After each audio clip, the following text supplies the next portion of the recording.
what advice might you have for policymakers working on U.S.-China relations specifically today, and what suggestions might you have for Biden's China policy? Well, I think the first thing is we need to get back on speaking terms with China. We need to address each other respectfully. We need to listen to what the other guy is saying.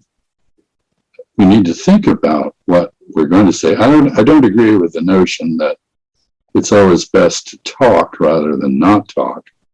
If you don't know what you're going to say, you shouldn't be talking. So we need to think carefully about what we want to say, but more importantly, we need to think about how that's going to strike the other side. Is it going to be persuasive or not? And we need to focus, in the case of China, it seems to me, not on how to hurt China, but how to benefit the United States. What can we get from China that is useful to us?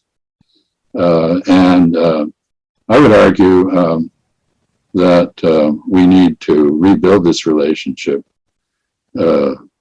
basically brick by brick from the bottom up. That means there's a Chinese phrase, 求同存异, to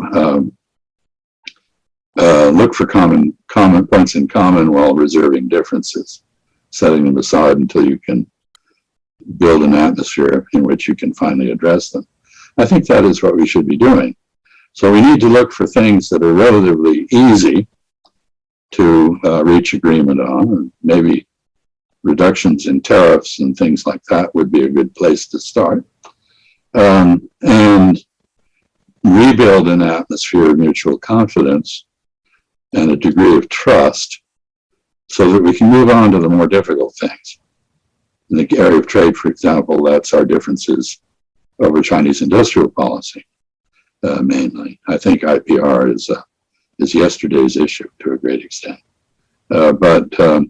Anyway, and the fact that it's yesterday's issue suggests that it ought to be something we can agree upon. The Chinese now place a lot of emphasis on protecting the rights of their own innovators. So I would argue start by taking on the easier things and move slowly up the chain to the more difficult ones. I'm not confident that's going to happen. And the reason for that is essentially that, as I see it, U.S.-China policy, which was supposed to be reviewed, I mean, the administration said it would review it, hasn't really been reviewed. And the reason for that is that it's politically explosive to do so.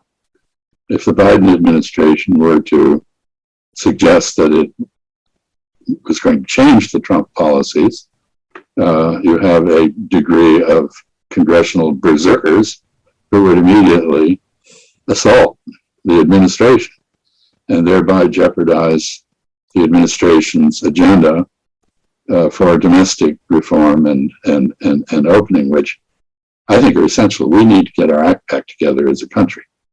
And we need to restore our ability to compete with others like China by setting a good example that others want to copy, not by trying to force our ideas onto them at the point of a bayonet or through a bomb site. So I'd argue that for the time being, probably until the 2022 elections clarify whether the administration has sufficient political maneuvering room to do so, there isn't going to be a reset in the relationship. There should be, but domestic politics are in command.